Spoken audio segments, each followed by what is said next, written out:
மக்கள் அனைவருக்கும் வணக்கம். இந்தியாவுல நிறைய தொண்டு நிறுவனங்கள் இருக்கு. நான் கவர்மெண்டல் ஆர்கனைசேஷன் அப்படின்னு சொல்லுவாங்க, சுருக்கமா என்ஜிஓன்னு சொல்லுவாங்க. இந்த என்ஜிஓக்களுக்கு அதிகமாக வெளிநாடுகளிலிருந்து நிறைய நிதிகள் வருகிறது. இந்து மதம் அல்லாத கிறிஸ்தவம், இஸ்லாம், புத்தம், சமணம் போன்ற பல மதங்களுக்கு, அதாவது சிறுபான்மை மதங்களுக்கு அதிகமாக வெளிநாடுகளிலிருந்து நிதி வருகிறது. அந்த நிதியை கண்காணிப்பதற்காக foreign contribution of regulation act என்ற ஒரு சட்டம் இருக்கிறது. அதன்படி இந்த FCRA சொல்லக்கூடிய இந்த foreign contribution of regulation act, இதற்குன்னு ஒரு அமைப்பும் உருவாக்கி இருக்காங்க. இந்த அமைப்பு என்ன பண்ணுவாங்க அப்படின்னா, இந்த சிறுபான்மை மதங்களுக்கு என்ஜிஓக்களுக்கு வரக்கூடிய நிதிகள் உண்மையிலேயே மக்களுக்காக செலவு செய்யப்படுகிறதா, அந்த நிதிகள்ல எவ்வளவு மக்களுக்காக செலவு செய்யப்பட்டது, இவர்கள் ஏதாவது அதுல கொள்ளையடிக்கிறாங்களா, அதுல வரவு செலவு கணக்குகள் தவறாக காட்டி இவர்கள் பணத்தை கொள்ளையடிக்கிறார்களா, அரசாங்கத்தை ஏமாற்றுகிறார்களா, இப்படி பல விஷயங்களை கண்காணிக்கக்கூடிய ஒரு அமைப்பு தான் இந்த FCRA. இவ்வளவு காலமாக இந்த FCRA-வோட சட்டம் என்பது அதிக அளவு இந்த தொண்டு நிறுவனங்களை பெருசா பாதிக்கல. இவங்க மிகவும் சுதந்திரமாக செயல்பட்டாங்க. எவ்வளவு பணம் வேணாலும் வாங்குவாங்க, அந்த பணத்தை இவங்க என்ன வேணாலும் பண்ணுவாங்க. இந்த வெளிநாடுகளிலிருந்து வரக்கூடிய நிதிகளை வைத்து இங்கே சிறுபான்மை மதங்கள் அவர்களினுடைய மதத்தை வளர்ப்பதற்காக அந்த நிதியை பயன்படுத்துறாங்க அப்படிங்கிற அந்த குற்றச்சாட்டு பல ஆண்டுகளாக இருக்கு.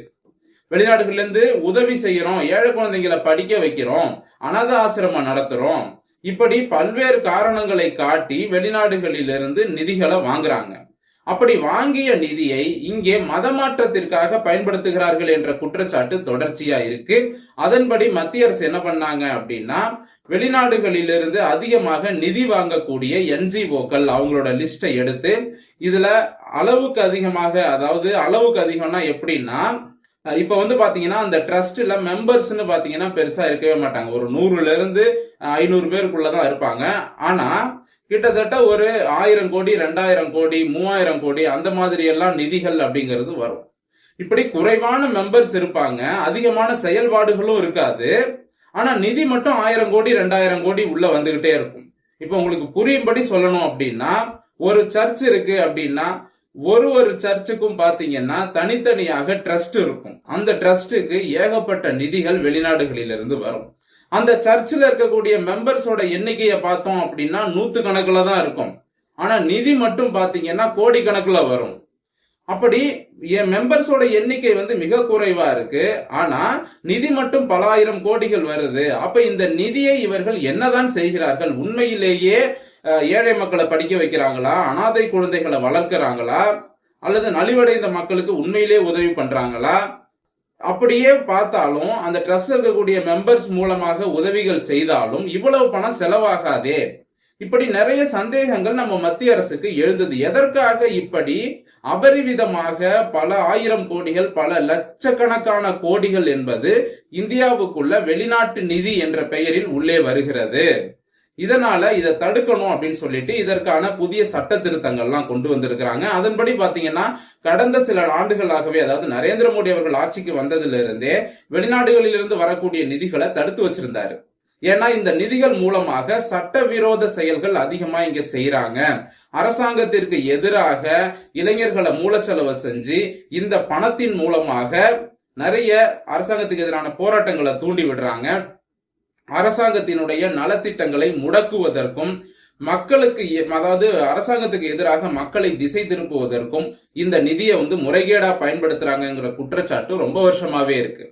அதனாலதான் இந்த நிதிகளை முடக்கி வச்சிருந்தாங்க. இப்போ இந்த நிதிகள் உள்ள வந்திருக்கு. ஆனா சில சட்டங்களை கடுமையாக்கி இருக்காங்க. அது என்ன அப்படின்னா, இதற்கு முன் இல்லாத அளவிற்கு இந்த என்ஜிஓக்களுக்கு புதிய சட்ட விதிகள், சட்ட திருத்தம் என்பது கொண்டு வரப்பட்டிருக்கிறது.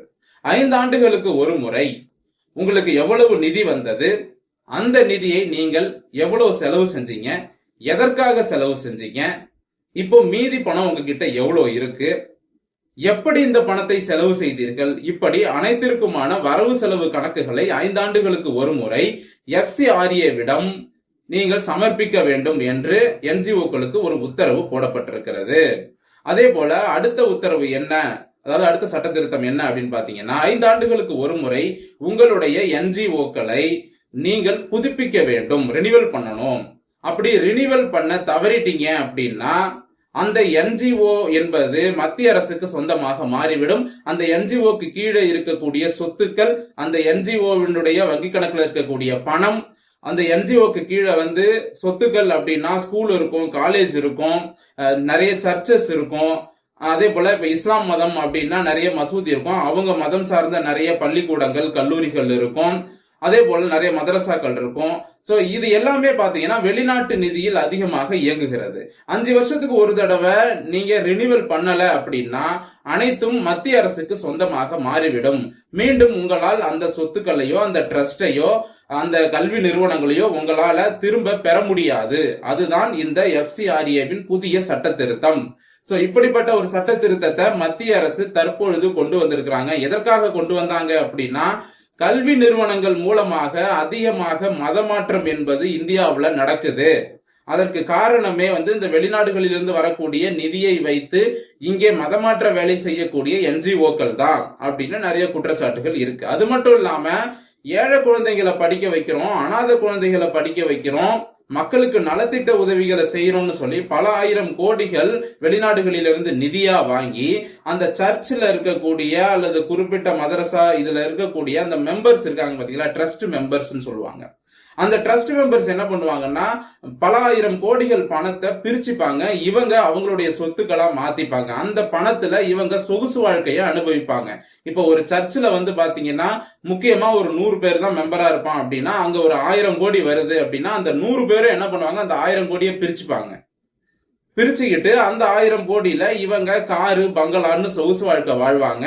பேருக்கு கவர்மெண்ட்டை ஏமாத்துறதுக்காக ஒரு 50-100 ஏழை குழந்தைகளுக்கு அனாத ஆசிரமம் நாங்க நடத்துறோம், ஒரு ஸ்கூல் நடத்துறோம், ஒரு காலேஜ் நடத்துறோம் அப்படின்னு சொல்லி பேருக்கு ஒரு இன்ஸ்டிடியூஷன் ஆரம்பிச்சு அதன் மூலமாக ஒரு வருடமும் பல ஆயிரம் கோடிகள் வெளிநாடுகளிலிருந்து இவங்க நிதி வாங்குறாங்க. ஆனா உண்மையிலேயே அவங்க வச்சிருக்கக்கூடிய கல்வி நிறுவனங்களாக இருக்கட்டும், அந்த அனாதை ஆசிரமங்களாக இருக்கட்டும், அதற்கு ஆகக்கூடிய செலவுகளை வச்சு பார்க்கும் பொழுது இவங்களுக்கு வரக்கூடிய நிதியும் இந்த கல்வி நிறுவனங்கள், ஆசிரமங்கள் இதற்கு ஆகக்கூடிய செலவையும் ஒப்பிட்டு பார்த்தோம் அப்படின்னா மலைக்கும் மடுவிற்குமான ஒரு ஒப்பீடு போல இருக்கு. இதற்கு செலவு வருஷத்துக்கு ஒரு 10 கோடி ரூபாய் ஆகுது அப்படின்னா இவங்களுக்கு வருஷத்துக்கு 1000 கோடி நிதி மட்டுமே வருது. அப்ப இவங்களுக்கு ஒரு வருஷத்துக்கு 10 கோடி ரூபாய் தான் செலவு அப்படின்னா அப்ப 1000 கோடி வருதுன்னா அங்க 990 கோடி என்பது யாருக்கு போகுது அப்படிங்கிற ஒரு மிகப்பெரிய கேள்வி எழுகிறது. சோ இப்படித்தான் இந்த கிறிஸ்தவ மிஷனரிகளாக இருக்கட்டும் அல்லது இன்னும் பல இஸ்லாமியர்கள் சார்ந்த நிறைய ட்ரஸ்ட் அமைப்புகள்லாம் இருக்கு, அதுக்கும் வெளிநாடுகள்ல இருந்து நிதிலாம் வருது, நான் இல்லைன்னு சொல்லல. அதே போல புத்தம், சமணம் உட்பட பல சிறுபான்மை மதங்களுக்கு வெளிநாடுகளிலிருந்து நிதி வருகிறது. அந்த நிதிகள் எல்லாமே உண்மையிலேயே மக்களுக்காக தான் பயன்படுத்தப்படுகிறதா அப்படிங்கறத தற்பொழுது மத்திய அரசு தீவிரமா கண்காணிக்கிறாங்க. ஏன் அப்படின்னா உள்நாடுகள்ல பெரும்பாலும் கலவரங்கள் ஏற்படுவதற்கு இந்த என்ஜிஓக்கள் தான் காரணமா இருக்காங்க. அது நேபாளத்துல நடந்த கலவரங்களாக இருக்கட்டும் அல்லது ஈரான்ல சமீபத்துல உள்நாட்டு பிரச்சனை எல்லாம் நடந்தது பாத்தீங்கன்னா, வெளிநாட்டுல இருந்து அமெரிக்காக்காரன் உள்நாட்டுல இளைஞர்களை தூண்டி விட்டான் சோசியல் மீடியா மூலமா. சோ எப்படியோ பணத்தை உள்ள கொண்டு இளைஞர்களை தூண்டி விட்டான். அந்த மாதிரி இந்தியாவுல இளைஞர்களை தூண்டி விடுவது மிகவும் எளிது. இப்ப உதாரணத்துக்கு ஸ்டெர்லைட் போராட்டம் அப்படி அதெல்லாம் எடுத்துக்கிட்டோம் அப்படின்னா அங்க இருக்கக்கூடிய கிறிஸ்தவ மிஷனரிகள் அவங்க பொதுமக்களை தூண்டி விட்டு என்ஜிஓக்களினுடைய பணம் மூலமாக மக்களுக்கும் அரசாங்கத்துக்கும் இடையே ஒரு பெரிய பிரச்சனையை உருவாக்கி அதை ஒரு கலவரமா மாத்தி அந்த ஃபேக்டரியை இழுத்து மூடினாங்க. அந்த ஃபேக்டரியை இழுத்து மூடினதுக்கு பின்னால சைனா இருந்தது அப்படிங்கறதையும் நம்ம சேனல்ல நாம குற்றச்சாட்டை பதிவு பண்ணியிருந்தோம். சோ இந்த வெளிநாடுகளிலிருந்து நிதிகளை பெறக்கூடிய என்ஜிஓக்கள் இந்தியாவிற்கு மிகவும் ஆபத்தானவை. அதனாலதான் இப்ப கிறிஸ்தவ கல்வி நிறுவனங்களாக இருக்கட்டும், இஸ்லாமிய கல்வி நிறுவனங்களாக இருக்கட்டும் அல்லது புத்தம், சமணம் உட்பட்ட எந்த கல்வி நிறுவனங்களாக இருக்கட்டும், அதாவது யாரெல்லாம் வெளிநாடுகளிலிருந்து நிதி வாங்குறாங்களோ அவங்க எல்லாருமே 5 வருஷத்துக்கு ஒரு தடவை கவர்மெண்ட்டுக்கு கணக்கு காட்டணும், 5 வருஷத்துக்கு ஒரு தடவை நீங்க ரினிவல் பண்ணணும். அப்படி நீங்க இது ரெண்டையுமே செய்ய தவறிட்டீங்க அப்படின்னா, ரெண்டுல ஏதாவது ஒண்ணு செய்ய தவறுனாலும் உங்களுடைய அந்த ஆலயங்கள் சரிங்களா, உங்களுடைய வழிபாட்டு தலங்கள் அந்த என்ஜிஓக்கு சொந்தமான சொத்துக்கள், கல்வி நிறுவனங்கள் அனைத்துமே அரசுடைமையாக்கப்படும். அதுவும் மத்திய அரசாங்கத்திற்கு உடைமையாக்கப்படும். நல்லா நோட் பண்ணிக்கோங்க, மாநில அரசுக்கு இங்க அதிகாரமே கிடையாது. இப்போ ஒரு சர்ச் இருக்கு, அவனுக்கு சொந்தமா ஒரு ஸ்கூல் வச்சிருப்பான். அந்த ஸ்கூல்ல வந்து குழந்தைகளுக்கு பாடம் சொல்லி கொடுக்குறேன் அப்படின்னு சொல்லி வர குழந்தைகளை பூரா மதம் மாத்திக்கிட்டு இருப்பான். அந்த ஸ்கூலுக்கு ஆகக்கூடிய செலவு என்பது வருஷத்துக்கு ஒரு 10 கோடி அப்படின்னா இவனுக்கு வந்து 500-1000 கோடி பணம் உள்ள வரும். ஆனா 10 கோடி தான் செலவாகும். மீதி பணத்தை வச்சுக்கிட்டு இவனுங்க எல்லாம் சொகுசா வாழ்ந்துட்டு இருப்பானுங்க. அதன் மூலமாக அதிகமாக மத பிரச்சாரம் செய்து மத மாற்றத்திற்கு அந்த பணத்தை அதிகமா செலவு பண்ணுவானுங்க. அதே போல இந்தியாவிற்கு எதிராக, தேசத்திற்கு எதிராக மக்களை தூண்டிவிடக்கூடிய போராட்டங்களுக்கு அந்த பணத்தை நிதி கொடுப்பாங்க. அதாவது பணத்தின் மூலமா வந்து நிதி கொடுப்பாங்க. இப்படி பல்வேறு சமூக விரோத செயல்கள் செய்வதற்கும் இந்த வெளிநாட்டிலிருந்து வரக்கூடிய பணம் என்பது பயன்படுகிறது. அதனாலதான் மத்திய அரசு இந்த FCRAவுக்கு ஒரு புதிய சட்ட திருத்தத்தை கொண்டு வந்திருக்காங்க. இனிமே கிறிஸ்தவ மிஷனரிகளாக இருக்கட்டும், இன்னும் பிற மதங்களை சேர்ந்த இந்த NGOக்களாக இருக்கட்டும், இவர்களின் ஆட்டம் இனிமேல் செல்லாது.